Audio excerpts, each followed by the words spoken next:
안녕하세요 선생님들, 아트 메신저 이소영입니다. 이 친구는 그림이고요. 오늘은 2025년 12월 31일입니다. 그림아, 선생님들한테 인사드려. 새해 복 많이 받으세요. 여기가 저희 집에서 햇빛이 제일 들어오는 곳이어서 눈이 살짝 부신데, 제가 영상을 켠 이유는 여러분 어제 제게 너무 기쁜 일이 있었습니다. 그래서 이 소식을 여러분들과 함께 나누고자 영상을 켰는데요. 짜자잔! 이게 뭘까요? 제가 어제 문화체육관광부 장관으로부터 표창장을 받았습니다. 그래서 여러분들에게 자랑을 하려고요. 오늘 영상은 제가 어쩌다가 문화체육관광부 장관 표창을 받게 됐는지를 이야기를 하면서 제가 하는 일이라던가 미술교육, 미술 에세이스트로서의 삶을 좀 얘기를 해볼까 합니다. 일단은 표창장을 보여드리겠습니다. 저는 학교 다닐 때 받은 상 중에 제일 큰 상이 초등학교 때 동시대회에 나가서 동시를 쓰고 2등, 차석을 한 상이 제일 큰 상이에요. 그러고 나서 제 인생에서 40대가 될 때까지 제가 문화체육관광부 장관의 표창장을 받을 줄이야 한 번도 생각해보지 않았기 때문에 어제 밤에 이걸 그래도 우리 유튜브 선생님들한테 알리고 올 한 해를 정리하는 의미로 영상을 찍어야겠다 싶어서 켰죠. 위 사람은 문화예술 교육에 대한 깊은 애정과 관심을 가지고 정책 추진에 적극 협조함으로써 우리나라 문화예술 교육 발전에 기여한 공이 크므로 이에 표창합니다. 소통하는 그림연구소 대표 이소영. 2025년 12월 31일. 제가 제일 열심히 하는 일이 문화예술 교육인데 결국엔 그 문화예술 교육이라는 분야에서 이렇게 장관 표창까지 받으니 너무 기쁘긴 했습니다.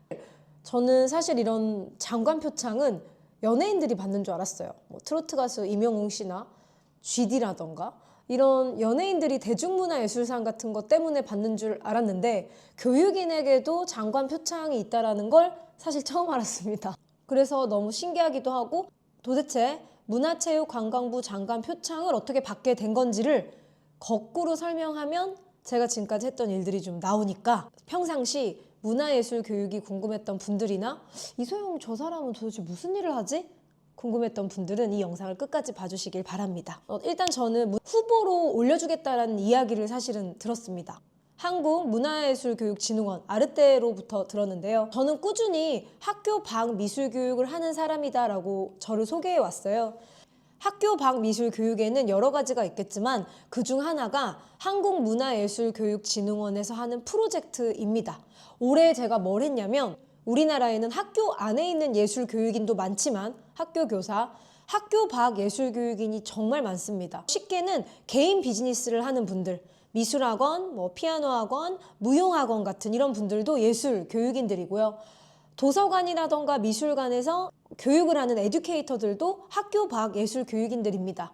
저에게 어떤 제안이 왔냐면 예술교육인 경력개발 컨설팅 프로젝트에 합류를 해서 전문가로서 예술교육 사업, 비즈니스 모델의 어떠한 전략을 알려주고 어떻게 하면 예술교육인이 예술교육 사업을 가지고 성공적으로 창업할 수 있는지 이런 것들을 컨설팅 해달라는 의뢰가 들어와서 제가 1년간 강의도 하고 1:1 컨설팅도 정말 많이 했거든요.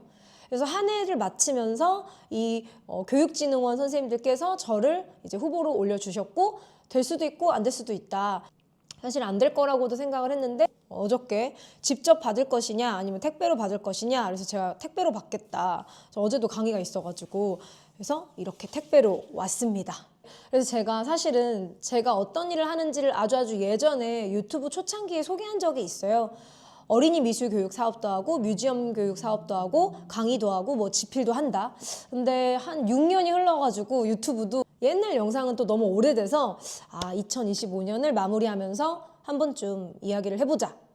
그래서 도대체 아트 메신저 이소영이라는 유튜브를 운영하는 저 여자는 어떤 미술 교육 비즈니스를 하는가 그런 것에 대해서도 솔직하게 얘기하고 제가 지난 20년간 어떤 생각으로 일을 했고 어떻게 읽어나갔고 어떻게 실패했고 아니면 어떤 부분이 너무 힘들었는지 그런 것들을 얘기해 볼까 합니다. 저는 예전에 어떤 회사에서 미술계의 가장 엔잡러라고 저를 강의에 초대해 주신 적이 있어요. 왜 엔잡러냐면 저는 어린이 교육 기관의 대표입니다. 빅피쉬 아트라고 서울, 경기도에 7개가 있어요. 내년이 되면 8개가 됩니다. 그다음에 뮤지엄 교육을 하는 조이 뮤지엄의 대표입니다. 그리고 미술 교육인들을 교육하는 국제현대미술교육연구회의 대표입니다. 미술 교육인들 대상으로 교육하거나 양성도 많이 합니다. 그리고 리아트 같은 경우는 컬렉터 대상 강의를 벌써 한 8년째 하고 있고요. 미술 애호가 강의도 하고요. 기업 강의하고요. 저희 회사는 회사 대 회사로 기업 교육도 많이 하고, 뮤지엄 교육하는 조이 뮤지엄은 우리나라의 뭐 서울시립미술관이라던가 천안시립미술관이라던가 이런 공공미술관과 협업을 해서 교육 프로그램을 진행하기도 합니다. 시민교육이죠. 이런 일을 다 하면서 제가 지난 20년간 꾸준히 했던 게 바로 쭈루루룩 그림아 엄마 지금 얘기하는데, 제가 지난 15년간 열심히 했던 게 대중들을 위한 미술 책들을 쓰는 거였거든요. 어저께 누가 이런 댓글을 다셨어요. 제가 저 문화체육관광부 장관 표창 받았다. 너무 기쁘다. 여러분들 덕분이다. 왜냐? 결국엔 교육이라는 건 교육을 듣는 사람들이 있어야 되는 건데, 강사가 이런 상을 받았다는 건 제가 오랜 시간 동안 한국에서 도서관, 미술관, 기업, 기관 또는 저희 회사에서 교육을 했고 그 교육을 신청하신 분들이 많기 때문이잖아요. 그러니까 들어주는 분들이 있었기 때문에 제가 이 상을 받았다고 생각이 들어서 어제 오늘 여기저기 감사하다고 얘기를 하고 있는 찰나에 어떤 한 분이 댓글을 뭐라고 다셨냐면, 본인은 미술에 대해 문외한인데 자기가 미술책을 몇 권 읽었대요. 근데 그 미술책들이 모지스 할머니, 뭐 칼라르손, 라울 디피, 하루 한 장 인생 그림. 그래서 그 책을 쓴 사람이 이소영이라는 건 알았대요. 근데 그 이소영이 아트 메신저 이소영이라고 생각을 못 했대요. 그래서 제가 좀 재밌어가지고 저는 그런 오해를 진짜 많이 받거든요. 빅피쉬 아트에 어린이들이 정말 많이 다닐 거 아니에요. 7군데니까. 그럼 거기 학부모님들이 모지스 할머니 책을 가지고 와서 이 모지스 할머니 책을 쓴 이소영이 이 빅피쉬 아트의 대표인 이소영인지 몰랐다. 동명이인인 줄 알았다. 그래서 아마도 그것은 제가 미술계 안에서 작가로서, 교육기관 대표로서, 강사로서 유튜브도 하고 블로그도 하고 많은 활동을 하니까 다른 사람인 줄 알았던 건 아닐까.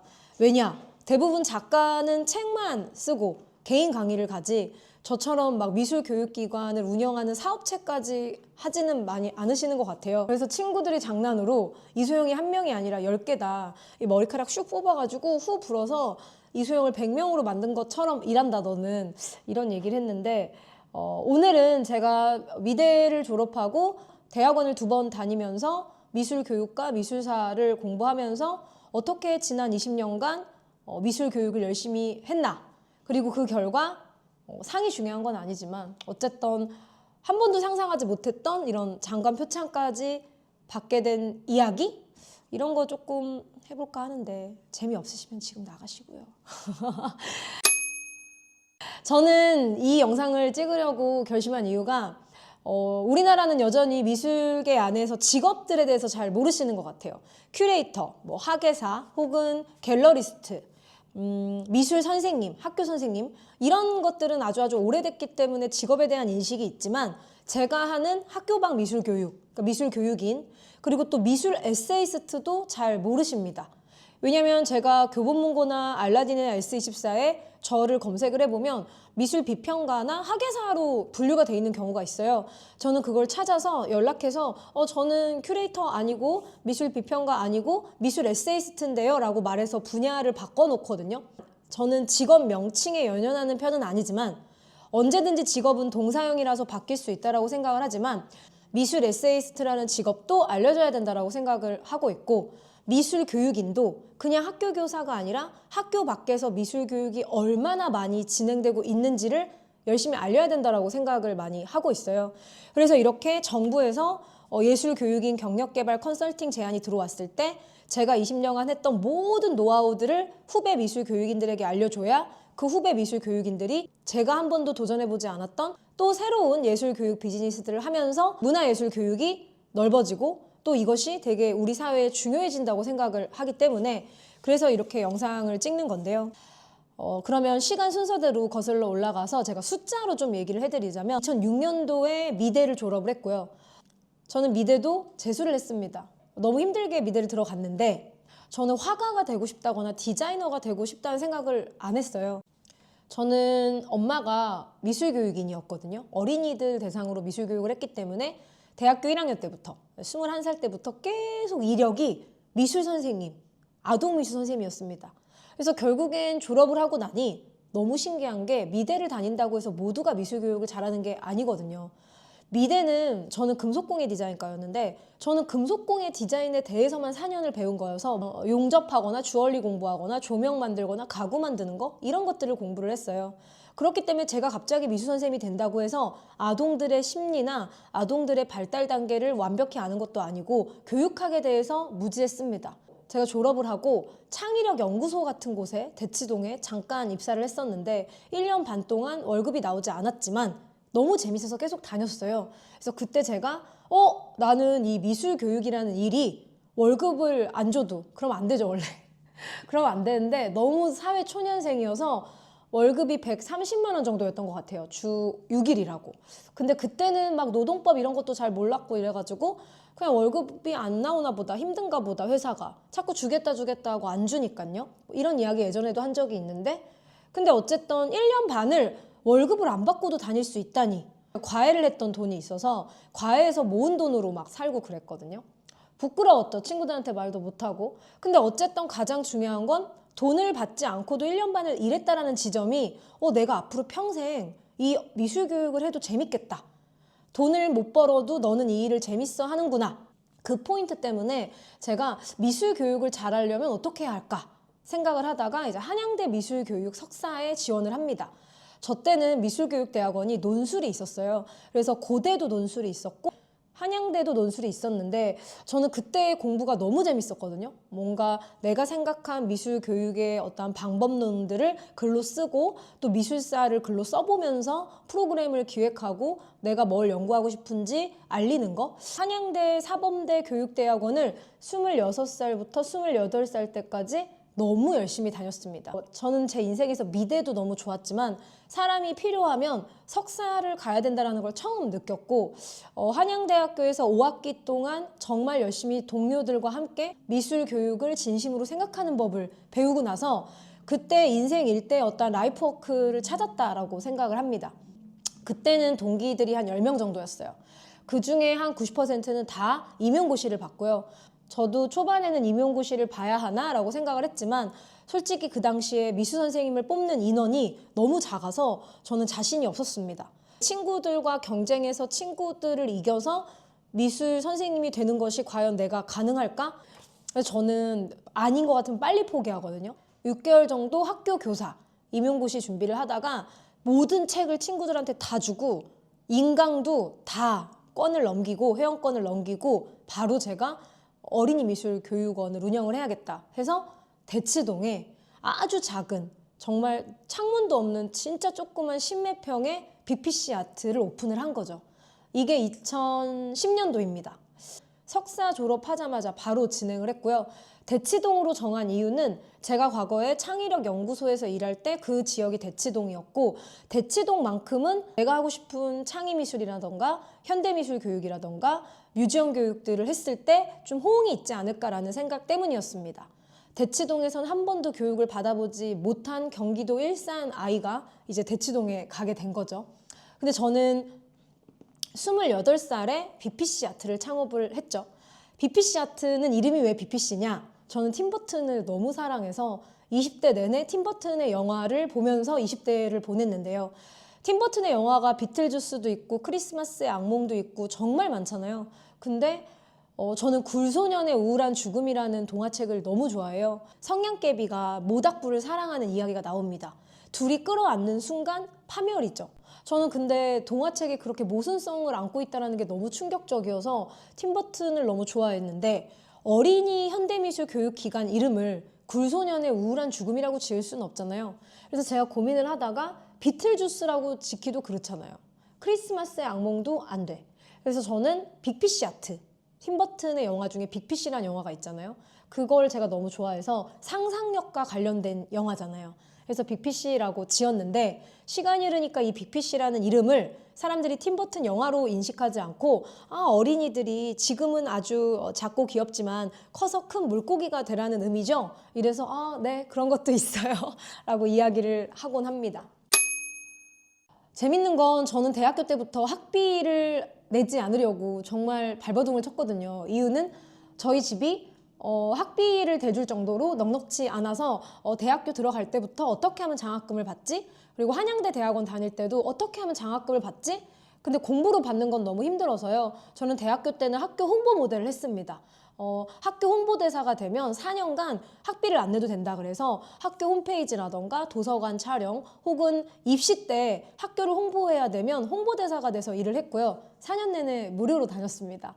한양대 대학원도요. 저는 한양대 인문대학교가 있는데요. 거기서 동문과에서 조교를 했습니다. 조교 일을 하면서 사파도 그리고 그러면서 학비를 많이 절감을 했고요. 시간이 흐르고 제가 사업을 하면서 30대 중반쯤에 더 글을 잘 쓰고 싶어서, 그리고 미술사는 어떠한 학문일까? 미술 교육의 언어와 미술사의 언어는 분명히 다를 것이다. 그래서 홍대 미술사학과를 다시 갔는데요. 홍대 미술사학과 석사는 제가 이미 30대 중반 이후에 갔기 때문에 그때는 제 돈으로 학비를 내고 다녔습니다. 이런 이야기를 하는 이유는 대학원 다닐 때 대학원이 한 3일 정도밖에 안 가니까 저는 남은 시간을 미술관 교육 프로그램을 제가 짰거든요. 주말이 되면 어린이 대상 미술관 교육을 했는데요. 제가 첫 번째 대학원을 입학했을 때가 2008년도고요. 졸업했을 때가 2010년도인데요. 대학원 입학하자마자 저는 돈을 벌어야 됐기 때문에 20대 후반이기 때문에 과외도 정말 많이 했지만 주말에 이제 아이들을 미술관에 데리고 가는 미술관 교육 프로그램을 제가 기획을 해가지고 수업을 진행을 했습니다. 이 아이디어도 어디서 얻었냐면 저는 대학원 입학과 동시에 서울시립미술관 도슨트를 젊었을 때 했었어요. 젊었을 때라고 하면 제가 20대 중후반부터 한 8년 정도 했는데, 왜냐하면 그때는 대학원을 매일 가지 않기 때문에 도슨트를 하면서 대학원을 병행을 했죠. 근데 그때 서울시립미술관에서 청경자전이라던가 제가 너무 좋아하는 팀버트전도 제가 설명을 했었습니다. 뭐 고갱이라던가 여러 전시가 있었는데요. 그때 도슨트를 하면서 도슨트는 왜 다 어른들만 듣지? 어린이들이 미술관에 와서 설명도 듣고 어린이들끼리 워크숍도 하고 자기의 생각 표현도 하고 실기도 했으면 좋겠다. 그래서 감상, 워크숍, 실기를 묶어서 기획하는 프로그램을 만들었어요. 이게 바로 지금의 조이뮤지엄입니다. 그래서 신나는 미술관이라고 그땐 불렀고 지금은 저희가 조이뮤지엄이라는 뮤지엄 교육 프로그램을 하고 있는데요. 근데 제가 대학원 다닐 때 이미 조이뮤지엄을 너무 열심히 해서요. 대학원을 졸업하기 전에 이미 저는 원생이 800명 정도 있었습니다. 그러니까 주말마다 저를 만나서 미술관 수업을 듣는 아이들이 800명 정도 원생이 되다 보니까 어쩌면 이런 것 때문에 임용고시가 아닌 학교 밖 미술교육을 택한 것 같습니다. 그래서 제가 지난 20년을 이렇게 솔직히 얘기해 드리는 이유는 이 영상을 보는 분들 중에 단 한 분이라도 저처럼 미술교육 비즈니스를 꿈꾸고 있는 분들도 있을 수 있고 이런 직업 자체를 모르는 분이 있을 수 있기 때문에 설명을 드리는 겁니다. 그래서 저는 사업을 시작하기 전에 이미 주말에는 뮤지엄 교육에 학생들이 있어서 소문이 저 선생님 미술관 선생님이야 라고 이제 소문이 났었고, 그러면서 졸업하면서 어느 동네에 사업을 할까 하다가 이제 대치동에 빅피쉬 아트라는 어린이 교육원을 한 겁니다. 자, 그러면 일단 어린이 미술 교육원은 빅피쉬 아트가 있고 주말에는 조이 뮤지엄이 있습니다. 이때까지만 해도 저는 기업 강의는 안 했었고요. 기업 강의는 어떻게 하게 됐냐면 저는 하루하루 진짜 열심히 최선을 다해서 일을 하는 편이라고 생각을 해서 제가 서울시립미술관에서 도슨트를 하면 끝나고 기업의 인재 채용 담당자가 저한테 연락처를 물어봐서 너무 도슨트가 재밌다. 저희 기업에 와서도 좀 해달라. 이렇게 연락이 오기도 하고 제가 블로그에 이번 전시에 대해서 너무 자세히 잘 소개를 해놓으면 도서관에서 이런 미술 이야기 좀 해달라 연락이 오기도 하고요. 빅피쉬 수업, 어린이 수업이 끝나고 막 온몸에 진짜 물감이 다 묻어있는 상황에 부모님들에게 이 수업이 얼마나 중요했는지, 이 수업에서 아이들이 탐구한 작가가 누구였는지, 우리는 이 수업을 통해 무엇을 얻었는지 이런 것들을 막 설명을 했는데 한 학부모님이 지금도 기억나는 게 저를 막 찍으시는 거예요. 카메라로. 심지어 아버지가. 그래서 저 되게 이상했어요. 저 아버님은 왜 이렇게 나를 찍지? 근데 나중에 알고 봤더니 되게 큰 대기업의 인사 담당 높은 분이셨고 그 인사팀에 신입사원 교육을 할 때 저를 데려다가 미술 교육을 시키자. 너무 설명을 재밌게 한다. 그래서 저는 기업 강의가 빅피씨 학부모님이 소개시켜줘서 처음 시작을 하게 됐습니다. 이제는 뭐 삼성, 카이스트, LG, SK 뭐 저는 안 한 곳이 없다고 생각해요. 한국에서는. 국립현대미술관, 서울시립미술관 강의 정말 많이 했고 뭐 브랜드로 따지면 뭐 까르띠에, 디올 모든 곳들과 협업을 해서 강연을 해본 것 같은데 이것의 시작은 오늘 내가 만나는 학부모님 또는 오늘 내가 내 도슨트를 들으러 와준 제가 꼬마 도슨트였을 때 누군가 불특정 다수 정말 열심히 설명을 하다 보면 그들이 나를 좀 더 좋은 곳으로 더 발전하게 좀 안내를 해줬던 것 같습니다. 그래서 제가 20대 후반부터요. 평일 낮에는 어린이 미술 교육 사업을 했고요. 주말에는 조이 뮤지엄 사업을 했고요. 저녁이나 오전에는 기업 교육을 했고요. 또 집에 오면 블로그로 글을 썼습니다. 이렇게 여러 가지 자아를 계속 키우다 보니까 저는 어떤 생각이 들었냐면 화분이 여러 개인데 그 화분을 내가 여러 개를 키우고 있고 물을 계속 주고 있구나. 근데 이게 되게 쉽지는 않은 일이었습니다. 왜냐하면 미술 교육 사업의 어떠한 언어와 글을 쓰는 사람의 언어, 미술 에세이스트의 언어는 너무 다르거든요. 그래서 정말 괴로운 적도 있었는데요. 제가 20대 후반, 30대 초반에 막 아주 모 대기업의 임원진 대상 강의를 하러 가요. 그때는 제가 책이 뭐 그림은 이로다라던가 출근길 명화한점 같은 책들이 나왔을 때였습니다. 저는 대부분의 어린이 미술교육 사업은 오후에만 진행이 되기 때문에 오전 시간이 너무 아까워가지고 아침에 일어나서 모두가 출근할 때 출근길 명화한점이라는 포스트를 발행을 했습니다. 매일 아침 9시에서 10시 사람들에게 작품 한 점씩을 올려주는 당시에 네이버라는 곳이 이런 저의 어떠한 루틴을 너무 재밌어 해가지고 저를 메인에 진짜 많이 띄워주셨고 제가 네이버 본사도 그때 갔었어요. 막 칭찬받아가지고 상도 받고 네이버에서도 강의했을걸요? 네이버 포스트를 어떻게 성공시켰는지 빅소라는 아이디로 출근길 명한점을 했고요. 그래서 책도 나왔고 그림은 이로다라는 책도 나왔을 때였기 때문에 임직원 강의를 이미 30대 초반에 했었습니다. 임직원 강의를 하러 가면 강의만 하고 띡 오는 게 아니라 임직원 분들과 차를 마시는데요. 차를 마시는 동안 저는 어린이 미술 교육도 한다. 대치동에 어린이 미술 학원도 있다. 이렇게 얘기하면 정말 신기한 게 10명 중에 9명은 갑자기 저를 임직원 대상 강사로 안 보고요. 뽀미 언니처럼 봅니다. 뭐요? 어린이 미술 선생님을 한다고요? 그때 그런 것들이 좀 많이 힘들었습니다. 내가 앞으로 기업 강의를 잘하려면 더 전문가가 되려면 어린이 미술 사업을 안 해야 되는 건가? 왜 사람들은 어린이 미술 교육이니 임직원 강의를 하는 걸 어색해하지? 왜냐면 저를 자꾸 뽀미 언니처럼 생각하시는 거예요. 저의 열등감이나 자격지심일 수도 있겠지만 저는 그런 것들을 많이 느꼈답니다. 그래서 어느 날은 그냥 얘기를 안 했어요. 제가 어린이 미술 교육 사업을 활발히 하고 있다는 걸 말 안 하고 마치 그냥 글만 쓰는 사람처럼. 그래서 저는 20년 내내 제 안에 있는 다양한 엔잡러인 이 자아들을 필요할 때 꺼냅니다. 예를 들어 저를 작가로서 초대한 곳에 가서는 미술 교육 비즈니스 얘기 안 하고 미술 책과 관련된 이야기만 한다거나 또 반대로 교육청 연수를 갔을 때는 오히려 교육청 연수 같은 걸 제가 진짜 많이 했는데 학교 선생님들이 어떻게 하면 현대미술 교육을 재밌게 할까 이런 거 할 때는 제 어떠한 BPC나 조이 뮤지엄에 대한 이야기들을 많이 하고요. 그때그때 이제 필요한 사람을 만날 때마다 이제 꺼내 쓰는 겁니다. 근데 이게 제가 뭘 느꼈냐면 사람이 경험이 많으면 누굴 만나든지 연결 지점을 찾을 수 있어서 저는 제가 하는 일이 너무 다양하고 교육 대상이 너무 다른 게 좀 힘들었는데 제가 왜 모든 걸 다 같이 가져갔냐면 모든 것들의 기초가 되는 게 어린이들을 가르치는 일이라고 여전히 생각을 하거든요. 어린이들은 정말 언어도 쉽게 써야 되고요. 집중력도 짧고요. 정말 재밌게 설명도 해야 되고요. 일단은 선생님이 마음에 들어야 수업을 잘합니다. 누군가와 좋은 소통을 한다는 게 어린이 교육에서 진짜 많이 배운다고 생각을 했어요. 그래서 제가 저희 직원들에게도 말하는 게 어린이들을 잘 가르치는 사람은 어른도 잘 가르칠 수 있다. 근데 어른만 가르치는 사람은 어린이를 잘 못 가르친다. 그래서 저희 회사 선생님들은 대부분 어린이도 잘 가르치고 시니어까지도 다 잘 가르칩니다. 저는 미술 교육이라는 게 하나의 씨앗이고 그 씨앗을 어린이에게도 줘야 되고 어른에게도 줘야 되고 다양하게 줄 수 있다라고 생각을 해서 이 모든 사업을 포기하지 않고 속도는 다 다르겠지만 어떤 시기는 빅피쉬 아트가 엄청 잘 되고 기업 강의는 뭐 잘 안 될 수도 있고 뭐 연락이 안 올 수도 있고 어떠한 시기에는 조이 뮤지엄이 막 피카소전이라던가 이집트전 이런 메가 전시하게 되면 몇천 명이 오고 때로는 또 빅피쉬가 좀 코로나로 힘들 수도 있고 그래서 화분 안에다가 여러 가지 미술 교육을 키웠던 것 같습니다.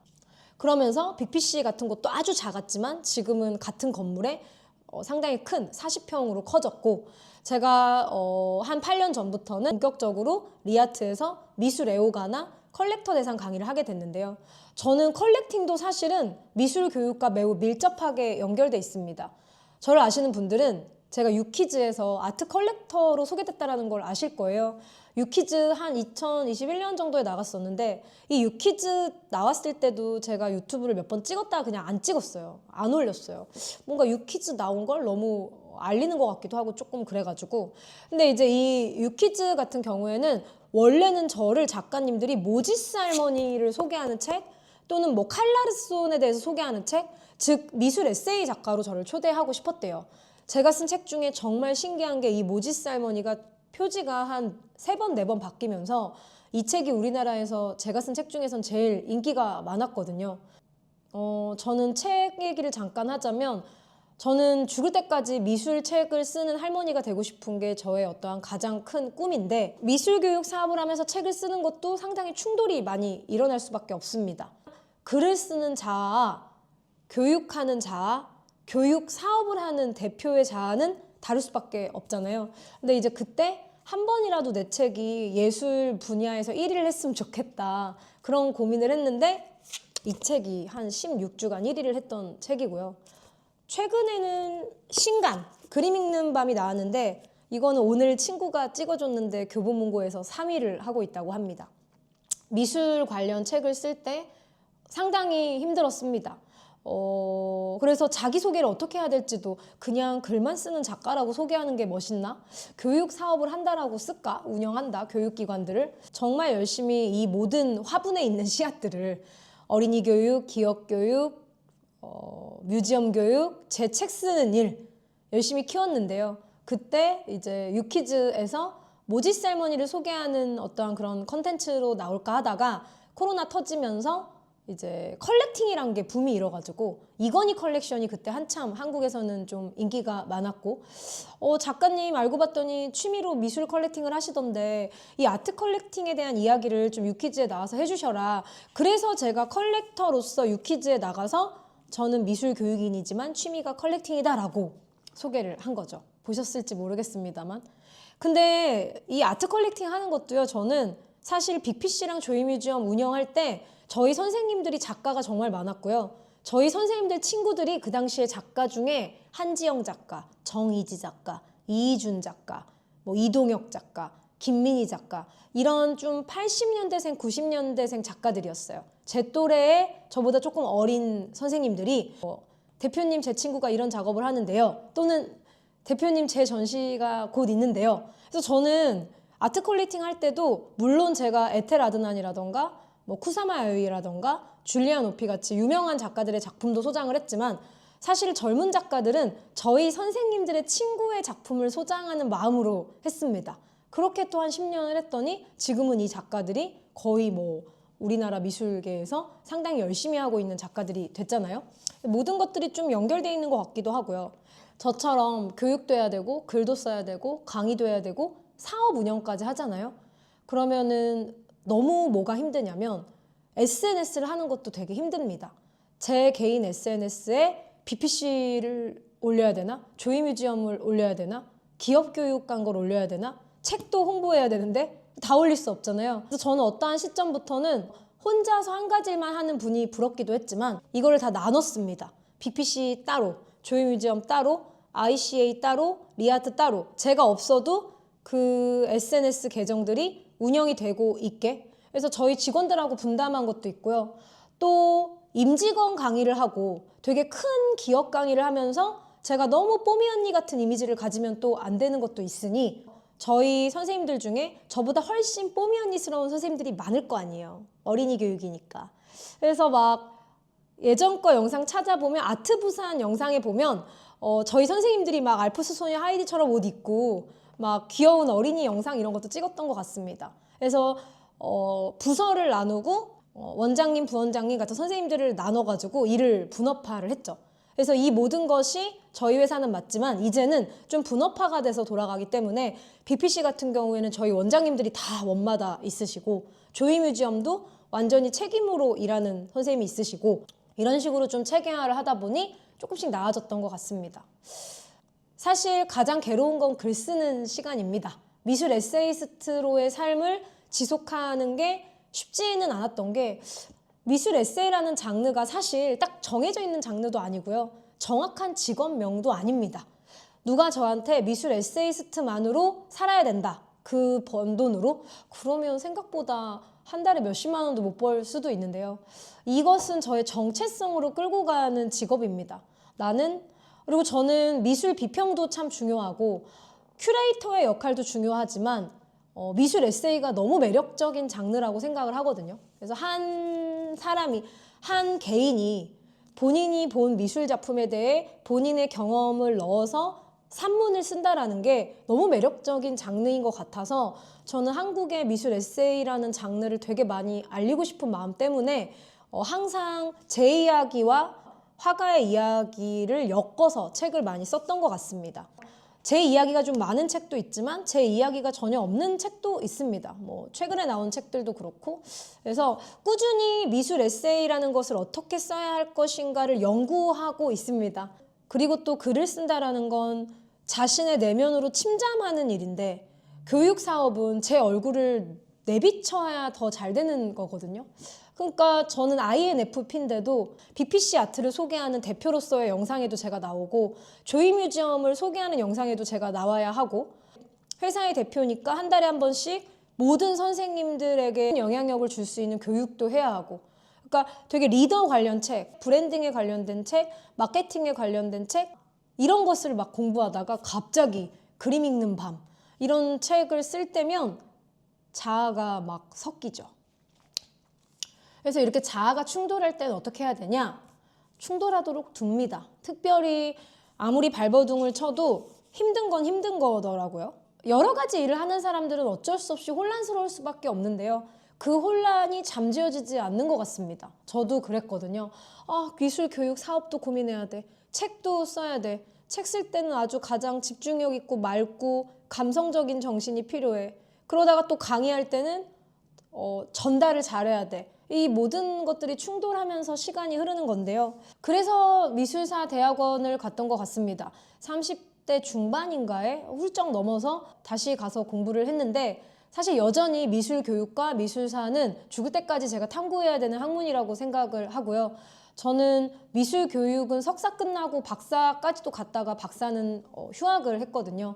아마도 교육 현장에서 사업을 하다 보니까 좀 그랬던 것 같은데 제 남은 삶 동안 미술 교육을 더 깊이 있게 팔 것인가?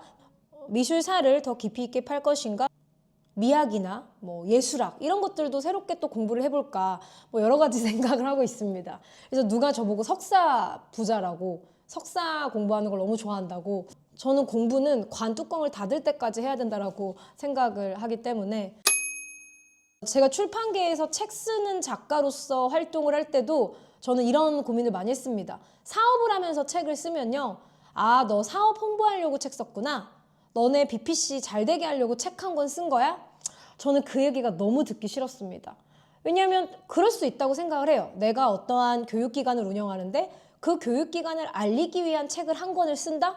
이거는 저는 필요하다고 생각을 하는데 저는 그러기 위해서 책을 쓴 게 아니라 죽을 때까지 미술 에세이를 쓰고 싶기 때문에 글을 쓰는 거거든요. 누군가가 아니 사업을 위해서 책 한 권 나왔으면 됐지 왜 또 내 이랬을 때 나의 어떠한 정체성은 사업을 잘 되기 위한 책 한 권 쓰는 게 아니다.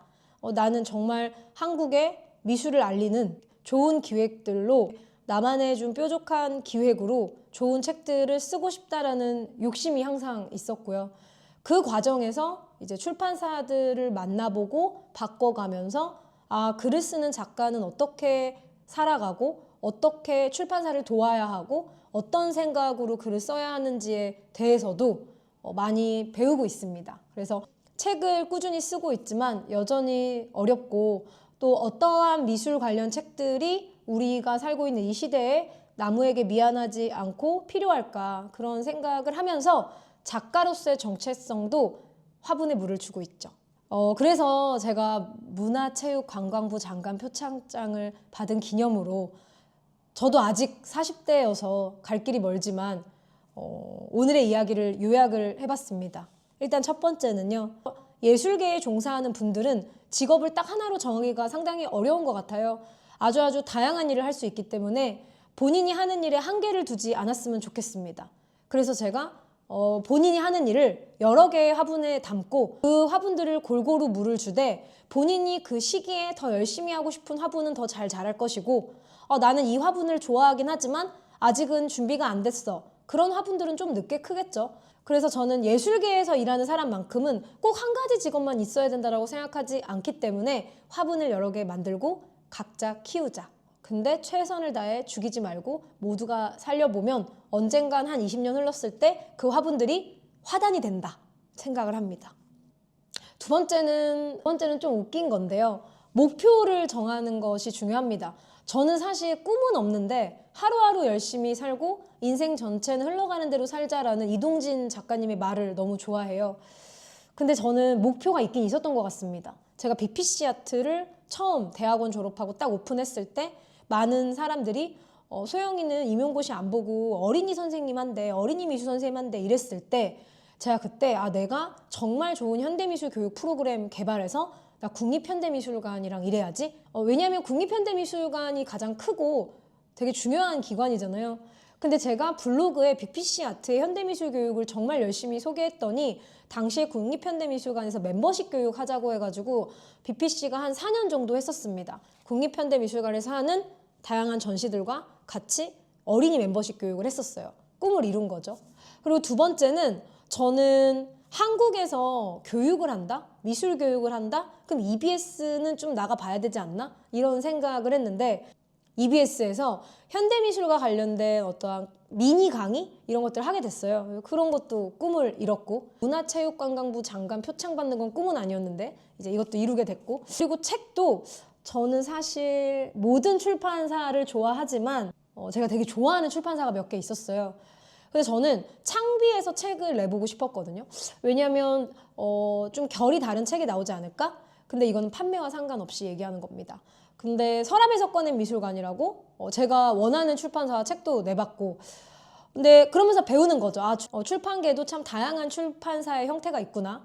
그리고 저는 책이라는 게 내는 것보다 알려서 잘 판매하는 것도 너무 중요하다는 걸 또 배웠고요. 그래서 목표 같은 거를 작게 하나씩 정하시면 좋을 것 같아요.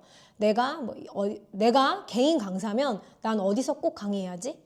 내가 어린이 미술 교육인이면 내 꿈은 뭐야? 이렇게 해서 작은 목표들을 좀 세워놓는다면 그 길까지 갈 때 벌레가 좀 꼬이거나 무릎에 좀 피가 나거나 이래도 크게 신경을 안 쓰지 않나. 저는 그래서 후배 미술 교육인들이 막 불안해요. 옆에 라이벌 학원이 절 따라하는 것 같아요. 어떤 강사가 제 거 컨텐츠를 자꾸 베끼는 것 같아요. 제가 장난으로 항상 그러거든요. 자꾸 먼 바다를 가야 되는데 자꾸 물거품들에 신경 쓰지 말아라. 멀리 가야 합니다. 목표가 있으면 작은 일에는 별로 안 흔들리는 것 같다라는 생각을 합니다. 마지막은요. 이 문화체육관광부 장관님이 저를 알고 이소영에게 표창 줘 이게 아니잖아요. 그럼 저를 어떻게 알았을까? 이게 결국엔 함께 일하는 분들이 저를 추천해 주신 거거든요. 기관에서. 그래서 저는 본인이 일하고 있는 기관들과 정말 열심히 잘 신뢰를 만들어야 하고 또 한 가지는 그럼 이 기관들은 저를 어떻게 찾을까요? 저나 저희 회사가 좀 그래도 열심히 했다고 생각하는 게 미술 교육을 했던 것들을 기록하는 거거든요. 저희도 빠르진 않지만 어떠한 미술 교육을 하잖아요. 기업 교육이든 미술관 교육이든 최선을 다해서 블로그나 인스타에 기록을 해놓습니다. 그래야 이제 검색도 되고요. 저 사람이 진짜 이 일들을 열심히 해왔구나. 차곡차곡 쌓이잖아요. 그래서 이 영상을 보는 예술 교육인들이 있다면 본인이 하는 일들을 꼭 기록을 했으면 좋겠습니다. 기록 자체가 나의 살아있는 포트폴리오가 되거든요. 그래서 요즘에는 릴스를 해라, 스레드를 해라, 여러 가지 자극적인 홍보가 있지만 그냥 사실 블로그 같은 거 하나에 본인이 어떤 미술 교육을 하는지를 기록만 해놓는 것도 내가 얼마나 전문성이 있는지를 증명해주는 증거가 될 수 있지 않나 그런 생각을 합니다. 오늘은 좀 영상이 길었는데요. 저는 이 영상을 모두가 볼 필요는 없다고 생각을 하고요. 예비 미술 교육인들, 현재 미술 교육인들 또는 미술이 아닌 무용이나 음악이나 연극 관련 교육을 하는 분들이 보시고 아주 조금이라도 한 명이라도 도움이 되길 바라는 마음입니다. 올 한 해도 제 유튜브를 의미 있게 봐주시고 저희 구독자분들은 왜 이렇게 댓글 안 쓰시는 거예요? 댓글 좀 많이 남겨주세요, 여러분. 지금 문화체육관광부 표창장도 받아왔잖아요, 제가. 근데 바깥에서 만나면 진짜 많이 인사해주세요. 막 잘 보고 있다. 올 한 해도 제 유튜브를 열심히 봐주셔서 너무 감사드리고 내년에도 이 아트 메신저라는 이름이 약간 이 세상에 없는 이름이잖아요. 제가 만든 거예요. 미술 교육을 하고 싶은데 더 나은 삶을 위한 미술 교육을 하고 싶고 전 생애에 모든 연령을 대상으로 하고 싶다. 그렇다면 미술을 언제 어디서나 전달할 수 있어야 한다. 그래서 제가 나이가 들던 혹은 유튜브가 사라지던 블로그가 사라지던 미술을 전달하는 삶을 살자. 그래서 아트 메신저라는 제 마음대로 직업명을 정한 거여가지고요. 이 아트 메신저 이소영 유튜브에 오셔서 제 유튜브는 정말 편하게 찍으려고 앞으로도 더 노력하려고요. 제가 미술 교육인으로서 미술 에세이스트로서 그냥 전시 가서 찍어서 올리고 소탈하게 편하게 그것이 정말 민낯이고 현실이게 그런 것들을 앞으로도 더 찍어서 올리려고 합니다. 그럼 여러분 2025년도 수고하셨고 2026년도에